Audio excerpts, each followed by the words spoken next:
told you with great glee the other day how we were once again proud to be part of a test of yet another missile detection. Another Aegis in-flight test launch from Kauai, and to see what a big picture we are. And right now, I don't know if you watched Madam Secretary last night, but it's kind of spooky.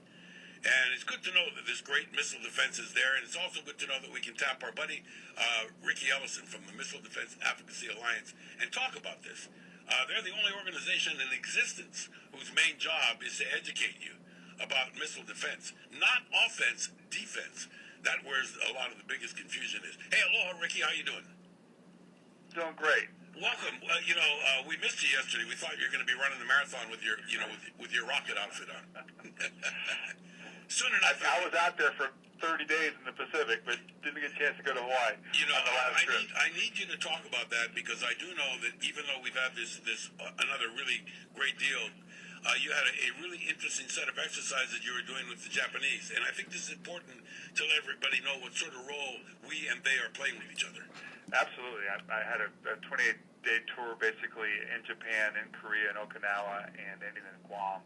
But those are critical allies for us against not only North Korea, but also making sure we keep China in check on their expansion in the South China Sea. So, Riki, do you find, anecdotally, it's easy enough to find people in Hawaii that are aware of things because of barking sands and other things, but how nervous are people in that part of the world about these issues? I would imagine probably a little more nervous than we are here in Hawaii. Yeah, the threat's much more greater to them, right, being that close. Certainly Korea is where the threat is on their population, on their people. But Japan, too. And Japan, surprisingly, was much more aware of China or concerned about China than they were of North Korea. So there's growing concern, obviously, and we are trying to do everything we can to support both those allies. Okay, before you tell me the exact sort of nature of what was being tested and being delivered, here's the thing that I think is very, very interesting. There's a whole bunch of unrest right now, and we know this, and North Korea particularly flexing its muscles. That must have been made it even easier, and maybe you should also address another thing. Japan has really fought off the signs of a recession better than most of the world thought they were going to. In the spite of that, and the big expenses of running a missile defense program, that shows you how committed they are if they're willing to spend the money anyway. Absolutely. Like on the last case you said, they're increasing funding for missile defense, and most likely we were going to see 2 of those Aegis Ashore sites that are in Kauai. One of them right now will go into Japan in the future. They're buying 4 more ballistic missile defense ships that are probably around $2.5 million each U.S. dollars to further their defense. And they did the test with us off of California coast last week, where they tested the new $3 billion missile called the SM-3 Block 2A that they're going to put in those ships. So they are moving aggressively into building up the defense force. Isn't it interesting, Riki, as a student of history, which you are and many of us love, and particularly of the Pacific, being that you're a Kiwi and we're kind of near you anyway, it's amazing, isn't it, how time and things change. I mean, from what was once a bitter enemy that we just looked at the 74th, observation of the attack on Pearl Harbor, 74 years later, we and the Japanese are pretty buddy-buddy. More than that, I think they are our greatest ally in the entire Pacific. Yep. And we are their greatest ally in the entire Pacific for keeping the status quo where it is today. How important is it to be able to significantly mark that around December 7th? I mean, the test off Kauai is great. It's a great example of that, isn't it? Here we are working together with folks that we were pretty opposed to 74 years ago. Yeah. But you can also look at what we did with Germany and what we're doing with Germany today as well. They're not a great partner with us. But it shows you what we really did in terms of, George Marshall and Eisenhower back in the day on investing the money, the time, our efforts over decades to help those countries after we've beaten them to become back and be our true partners, which we don't see today when we go into Iraq or we go into Afghanistan. We don't have that commitment. Yeah, who knows how long that's going to take to develop that kind of relationship. But they are our core. I think we democratized them, at the best height of our country in strengthening them to play a part in this world balance, so we don't ever have to go to World War ever again. My big concern and my big question is this, and this is reflected a couple of different ways by members of my audience that want to know. There's a lot of concern right now about terrorism and about these little cells and everything else. How difficult is it to talk about the great agenda of missile defense against a more formidable enemy, meaning a country that has the resources to come and attack us?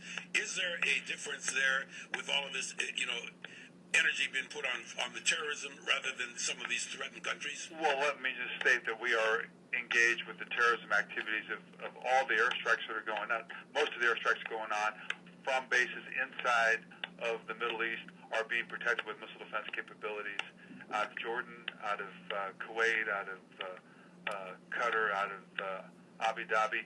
We have great missile defense capabilities right now protecting those bases so they can do those missions. So that is happening. That being said, Ricky, I think what's important is, we kind of know where the enemy have their launches and everything else. Tell people how significantly technically aware the equipment is. It doesn't matter if somebody knows where a missile's coming from or not. Isn't it true that once one gets launched somewhere, it gets detected pretty quickly? Yeah, we have heat sensor satellites around the world up in geosync. They can detect a heat signature within 5 seconds to determine that missile and basically where that missile is going. So if we have missile defense assets in and around that region or defending against that region, we now have a network that's kind of automatic. It's called Link 16 that we share data to our other capabilities and also to our allies that if necessary can shoot down those missiles.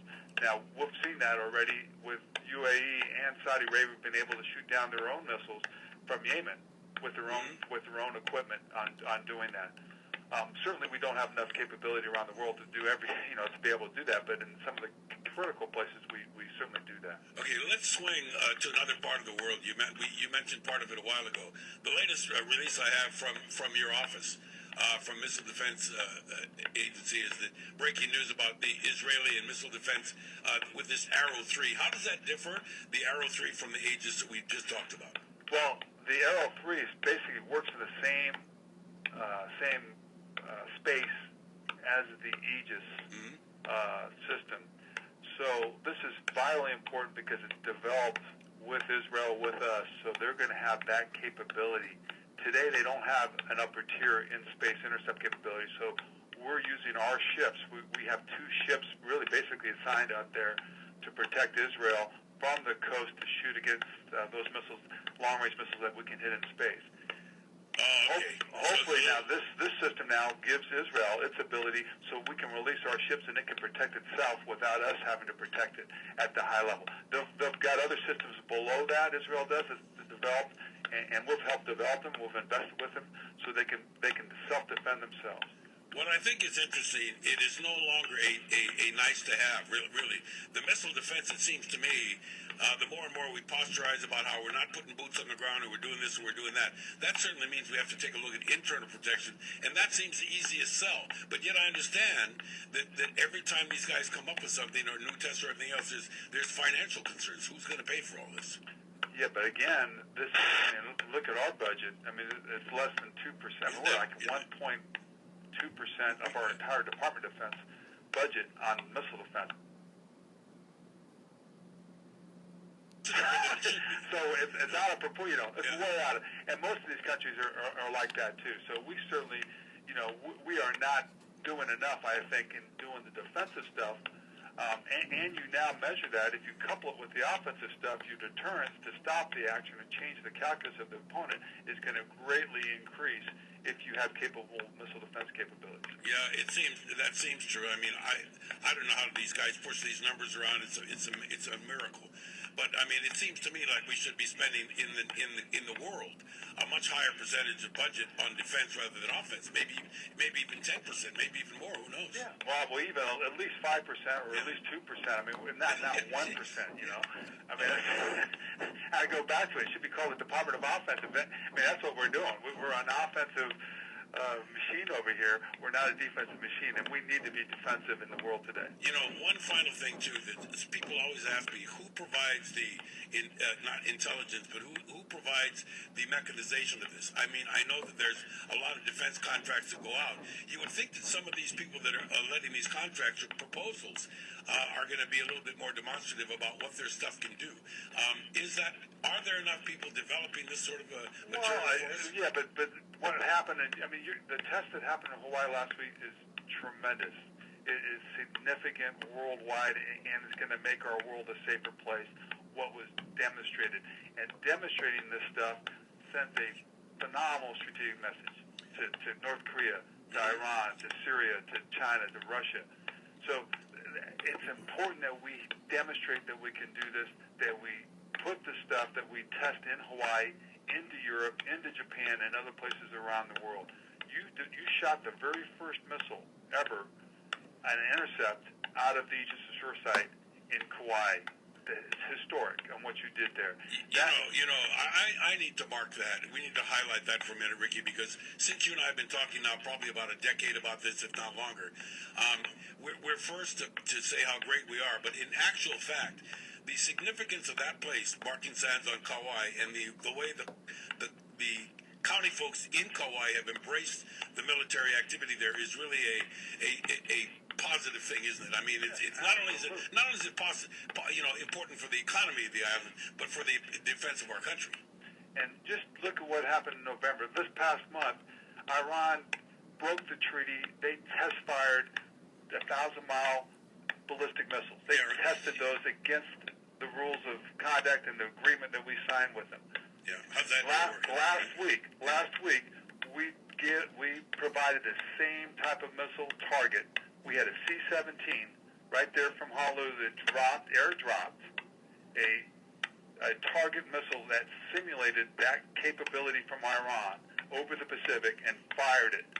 And then our PRMF range, the Aegis Ashore site, picked it up, tracked it on its own, and then shot an interceptor out of there to destroy it, which it did. So cool. That is so cool. And that just validates what President Obama has done and is doing in terms of protecting continental Europe. The other thing that I think is really significant and important, particularly at this time during the holidays when we're letting our guards down and everything else, that as this happens, before it used to be veiled in secrecy, now the bad guys find out right away for who cares how they find out, but they find out. We want them to find out. Yeah, the United States stuff works, maybe we better not look at them.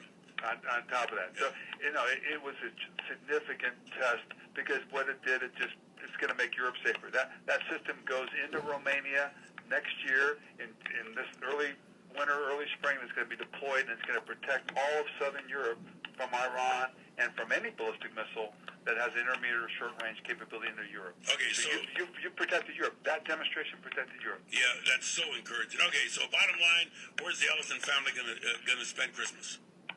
in between games, hopefully the Vikings will be in the playoffs, but I'm here at home in Alexandria. It must be kind of hard for you to wear that the purple of the Vikings, man. Even just got to pull against you a little bit every now and again. It's hard. They're still figuring out how to win games and close games, and they don't usually win those big games yet. So they're not the old 49ers that I love to watch. But by the way, and they lost yesterday, but who cares at this point? I got to tell you another thing too. Somebody said, "Isn't it nice to see Ricky's old school USC returning, the Phoenix rising out of the ashes?"